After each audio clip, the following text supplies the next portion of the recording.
wat sy naam is Afrika.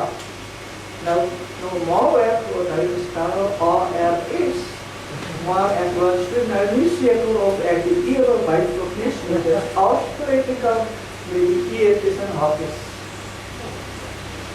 Die digter is een aap wat woorde eet.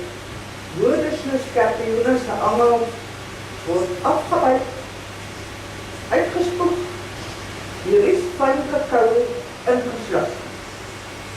Die digter lig by 'n nuwe woordklip pas omgekeer. Ilse Sikaradotter uit Reykjavik. IJslandse dotter smaak het Afrikaanse dokter. Keer het om, ryk daarom, voel dit, bevoel dit, trek dit uit mekaar.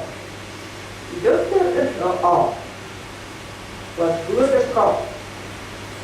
Uitdam soos wasgoed aan 'n lyn, liefde, vreugde, gemis en pyn.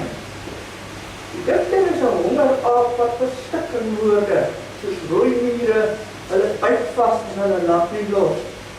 Woorde is die digter se aapse kos.